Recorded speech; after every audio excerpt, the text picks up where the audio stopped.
Hey guys, Nathan back on the Triple Three channel, and today we're going to be reviewing like some DB stuff. So if you're a DB, you came to the right place. I know a lot of information I'm going to be teaching you guys today, like some things to do good and some things to do bad. So like I'm going to be reviewing some of the things that I did bad and that I can correct, and then some things that I did good that you should implement into your game. Also going to be talking about like how to jam at the line. So first one is against Nolan. So I'm going to play it and then I'll come back and we'll watch it.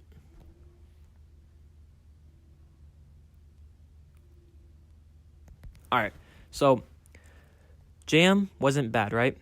One hand, boom, got in his way, right? Made him step backwards because I got that one hand in there. Then opened my hips up, but I was see watch my right foot. See how I drag it, and I'm doing that way.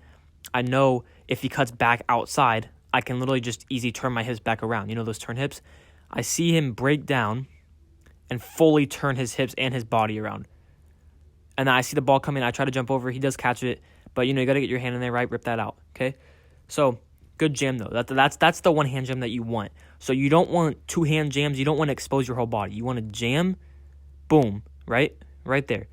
Boom, boom. And you just want to, disrupt the route just a little bit on the line. Then you can, because if you do a two-hand jam, your whole body's going to go into it, and they can easily just put their hands around your back and just throw you, right? But that one hand, boom.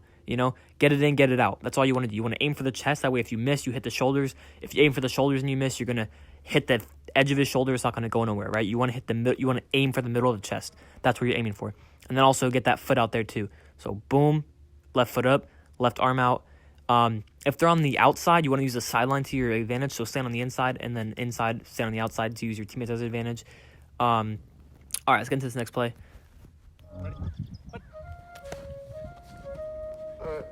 I lost so many niggas to the streets and shit. All right, so on this one, again, jammed with left because they were kind of standing in the middle of the field, so I wasn't using the sideline or my teammates in the middle, even when my teammates weren't there. It was one-on-ones, but I was just pretending. So I wasn't using that as like anything I was standing like directly in the middle, like lined up with him. So I did left foot, left arm because that's what I was feeling comfortable with at the time. So I went boom, and I was there for the jam, but I didn't need to because as you could see, look at his first step. Jump backwards, right? That's his first step. Jumping backwards. His arm goes flying out, right? See his right arm? And, his arm's right there, but he's not going to cut to the left because his arm's already out there. So then, as you can see, I'm staying square, right? I don't turn my hips out, just in case he cuts back inside, right? So this is a number one thing as a DB. Most DBs, as soon as look, he's going left. Let me fully turn my body. You don't want to do that. You want to stay square as possible. See, look at my legs. They're straight, and as soon as I see him start taking off, he's not counting the steps, then I turn my hips. Because look at, now I'm on top of him, and then if he comes back inside, I'm still going to be on top of him. So now I'm staying with him, staying on his hip. That's what you want to do. There's going to be a 1v1 in this video that's not going to show me on the hip, and that's what I did wrong, even though it was a bad throw, so I still got it. But as you can see on his hip, so he breaks down, and I'm just right on it, does the out, and boom, knock it away, right? Perfect. That's how you want to be. You want to stay with their hip. Okay, let's get into the next one.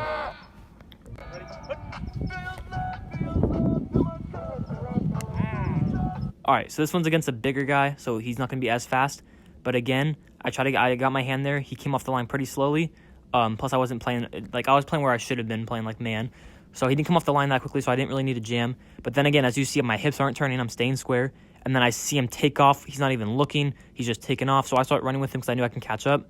Bad throw. Should have capitalized on the pick. But, I thought he was closer to me. I thought I was going to try to go for it. So I just knocked it away, right? But one thing bad in this is I'm not on his hip. As you can see, we're probably like a couple inches away from each other, and my head is turned. If my left arm is on his hip right now, then I could turn my head. Because then if he does an out or a comeback, I'm already going to be there. You feel me? Like if he does a comeback right here and my arm's on him, I'm going to feel him break down. I'm going to feel him turn out. So then I'll know to just turn my head back around and go with him, right? That's one thing I did bad on this. But I did turn my head, got my head around. I kind of felt the ball coming. That's kind of why I turned my head. All right, let's get into the next one, though. So, yeah, just want to stay on that hip right there. Stay on the hip, just like the one before where I was, on the hip. That's where you want to be, all right? Okay, let's get into the next one. Ready, set, go. See him, ice? All right, so these next two are just two quick little drills. This one just goes boom, backpedaling, boom, breakdown, boom. So this one, as you can see at the line, I'm jamming. Boom. Left hand, left foot. Come back. 5 yards. You see the your slot guy come in. So boom. Make that break. Need to stop. Then pretend you turn the other way. The QB's going the other way, right? The running back goes a swing. You need a boom, breakdown, right? Go ahead and make that play on the ball for the pick six, all right? There's 2 of them. I'll just let you watch the second one through. Ready, set, go. Good job. Nice. Boom. Go ahead and make the catch. There you go. Chris Padilla in the black is probably one of our best receivers in our school. Probably one of the best receivers in our division, to be honest. He was our school, Shreveport Hills High School. So as you can see, he comes off the line with a 1-2 move, right? Let's see. Comes off 1, 2. And as you can see, look at his whole body turns this way. But usually he'd have my hips turned, right? Usually my hips would be turning in so he can just get the outside of me. And you see his arm goes up here because he's expecting me to turn my hips. See his left arm? He's trying to get his left arm on my back to throw me back, right? But I didn't turn my hips, right? So I stayed square. I mean, I got that foot up just in case I needed to plant my other foot, right? Because look, I'm ready. I have my left foot in the ground, ready to plant my right one, just in case he goes inside. But he doesn't, so I stay square because I see him cut back out. Stay square. Just stay on his hip, right? I didn't get my hand on him again, but I saw the ball coming, went up, tipped it with my hand, hit his hands, and then he ended up catching it. But, got to get those for the jump balls. I mean, I did get the jump ball. I tipped it. Just got unlucky. As you can see, it hits. I'll zoom in a little bit. It hits my fingers and then hits his hands, and it's just an easy catch from there. All right, but yeah, so that might wrap up this video, guys. Actually, no, I will show you 2 more 1v1s actually on how to stay with the hip more and to not give up on the play, until it's over. So let's get to those ones. A kid that plays basketball, but he was trying out for a receiver. So watch what I do. So this is a 2-hand jam. This is what you don't want to do because watch, as you can see, I'm ready. So my stance is wrong because I have a foot forward. You want to stance with 2 feet at the same level as each other. So my first step is forward with the left foot that's already forward. So I'm overextending because my foot that's already forward is going forward even more. So I'm way overextending. Look, all he has to do is put his hands on my back and throw me, and I'm gone. He stacked me, right? But 2-hand jam right there. Should never do that. Only do 1-hand jams unless you know you have the receiver like I kind of knew here. Okay, I'm on his hip. Got the hand on him. Stay with him.